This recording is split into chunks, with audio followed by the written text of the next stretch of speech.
ಗುರು ಬ್ರಹ್ಮ ಗುರು ವಿಷ್ಣು ಗುರುದೇವೋ ಮಹೇಶ್ವರ ಗುರುವೇ ಸಾಕ್ಷಾತ್ ಪರಬ್ರಹ್ಮ ತಸ್ಮೈ ಶ್ರೀ ಗುರುವೇ ನಮೋ ನಮಃ ಎಂಬ ಶರಣರ ವಾಣಿಯಂತೆ ನನಗೆ ಗುರುದೀಕ್ಷವನ್ನು ಕೊಟ್ಟು ಈ ಗುರುದಾರಿಗೆ ತಂದಂತ ತಿಮ್ಮಾವಧೂತರ ಪಾದಗಳಿಗೆ ವಂದಿಸಿ, ಅದೇ ರೀತಿಯಾಗಿ ಈ ಕ್ಷೇತ್ರದ ಅಧಿದೇವತೆ ಅಂಬ ಮಾತೆಯ ಪಾದಗಳಿಗೆ ವಂದಿಸಿ, ವೇದಿಕೆಯ ಮೇಲಿರ್ತಕ್ಕಂಥ ಎಲ್ಲಾ ಶರಣರಿಗೂ ವಂದಿಸಿ, ಮುಂಭಾಗದಲ್ಲಿರುವಂತಹ ಹಿರಿಯರು ಕಿರಿಯರು ಭಕ್ತರೆನ್ನದೇ ಸರ್ವರಿಗೂ ನನ್ನ ಶರಣಾರ್ಥಿಗಳನ್ನು ತಿಳಿಸಿ, ಎಲ್ಲರನ್ನು ನೋಡುವನು ಒಬ್ಬ ದೇವರಿದ್ದಾನೆ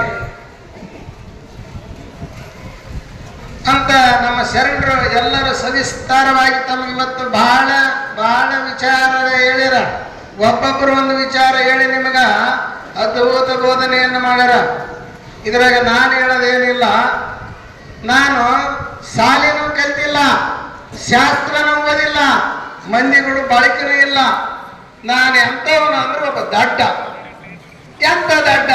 ಉಚ್ಚರಳು ಮುಚ್ಚ ನೋವ ತಂಗಿ ಮೆಚ್ಚಲೆ ಆತ್ಮ ನೋವ ಮಿಕ್ಕಿದ ಸಕೃಷ ಲಕ್ಕಿಸುವಲ ನೋವ ಉಚ್ಚನ ಮೆಚ್ಚವ್ವ ತಂಗಿ ಉಚ್ಚನ ಮೆಚ್ಚವ್ವ. ಒಬ್ಬ ಜ್ಞಾನಿ ಹೇಳ್ತಾನೆ ಈ ಪದ. ಉಚ್ಚರಳು ಉಚ್ಚ ನೋವ ಮೆಚ್ಚಲೆ ಆತ್ಮ ನೋವ ಮಿಕ್ಕಿದ ಸದೃಶ ಲಕ್ಕಿಸುವಲ ನೋವ. ಅದರಂತೆ ನಮಗೆ ನಮ್ಮ ಗುರುಗಳು ಏನು ಹೇಳಿದ್ರು ಅಂದ್ರೆ, ಇದನ್ನು ನೀವು ಒಳ್ಳೆ ದಾರಿ ಹಿಡ್ಕೊಂಡು ಹೋಗ್ರಿ, ನಿಮಗೆ ದೇವರ ಆಶೀರ್ವಾದ ಮಾಡ್ತಾನ ಅಂತ ಹೇಳಿದ್ರು. ಆ ದೇವರು ಯಾರು ಅಂತಂದ್ರೆ ನಾನಿವತ್ತು ತಿಳ್ಕೊಂಡಂತೆ ನೀವೆಲ್ಲರೂ ನನ್ನ ದೇವರು. ಯಾಕಂದ್ರೆ ನಿಮ್ಮ ದೃಷ್ಟಿ ನನ್ನ ಮೇಲೆ ಬಿದ್ದಾಗ ನಾನು ದೇವರಾಗಿನಿ. ಎಲ್ಲರೂ ಇದುವರೆಗೂ ನನ್ನ ಕೊಂಡಾಡ್ಯಾರ. ನಾ ಕೊಂಡಾಡಕ್ಕೆ ಒಂದು ದೊಡ್ಡ ಮನುಷ್ಯ ಅಲ್ಲ. ಯಾಕಂದ್ರೆ ಶಾಸ್ತ್ರನೂ ಓದಿಲ್ಲ, ವೇದನೂ ಓದಿಲ್ಲ, ಪುರಾಣನೂ ಕಲ್ತಿಲ್ಲ, ದೊಡ್ಡ ಶಾಲೆನೂ ಓದಿಲ್ಲ, ಶಾಣೆನೂ ಅಲ್ಲ ಅಂದಾಗ ಎಲ್ಲರೂ ನಾನು ಕೊಂಡಾಡ್ತಾರಂದಾಗ ಆ ದೇವರು ಎಂಥವನು?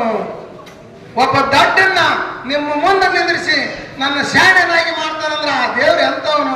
ಆ ದೇವ್ರು ಎಲ್ಲಿದ್ದಾನಂದ್ರೆ ಒಳಗಿದ್ದಾನ.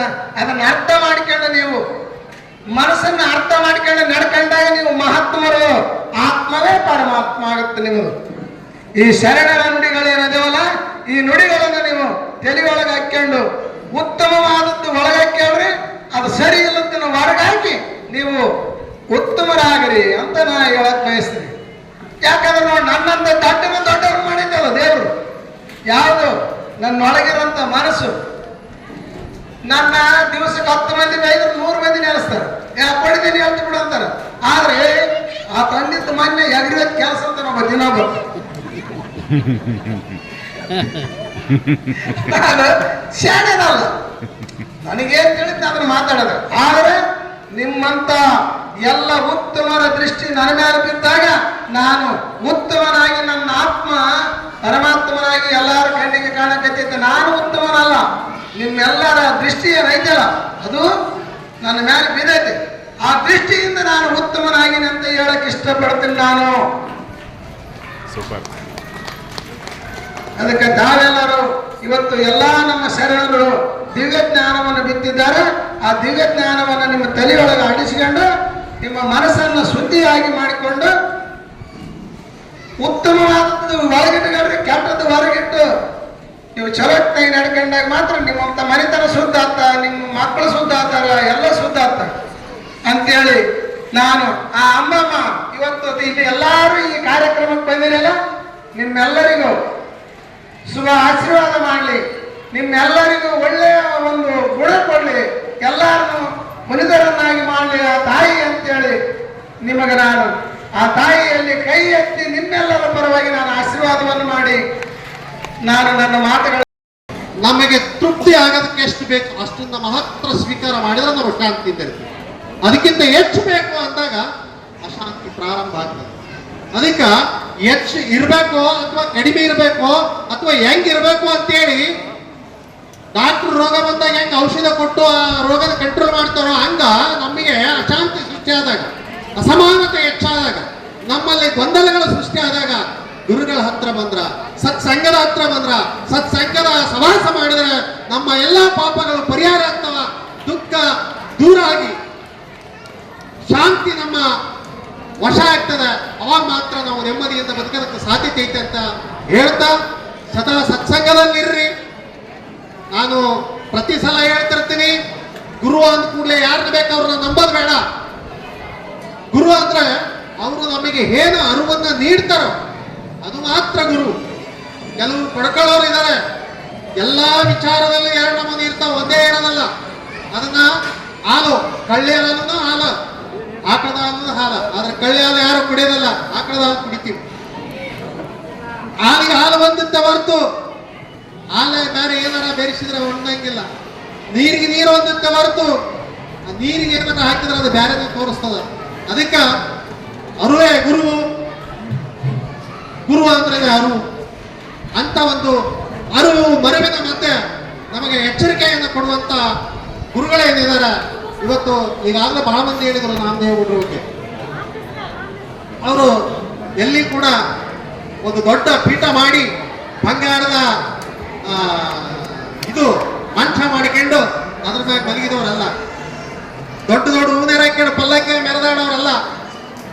ಸಹಜವಾಗಿ ನಿಮ್ಮ ಜೊತೆಗೆ ಇಟ್ಕೊಂಡು ನಿಮ್ಮಂತೆ ಸರಳವಾಗಿ ತತ್ವ ವಿಚಾರಗಳನ್ನು ಹೇಳಿ ಜನರ ದುಃಖಗಳನ್ನು ದೂರ ಮಾಡುವಂತ ಒಂದು ಸಮರ್ಥವನ್ನು ಹೊಂದಿರುವಂತ ಮಹಾತ್ಮರು.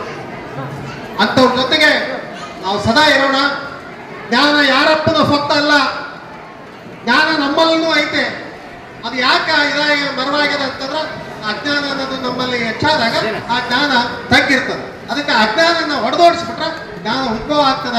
ಅದಕ್ಕೆ ನಿಮ್ಮ ಪಾದ ಪೂಜೆ ಮಾಡಿರೋದು ಹೊರತು ಮತ್ತೆ ನೀವೇ ಬೇರೆ ಇದಕ್ಕೆ ಮಾಡಿಲ್ಲ. ಪಾದ ಪೂಜೆ ಮಾಡೋದ್ರಿಂದ ನಿಮ್ಗೇನಾರ ದುಡ್ಡು ಬರ್ತದ, ಅದು ಬರ್ತದೆ, ಇದು ಬರ್ತಂತಲ್ಲ.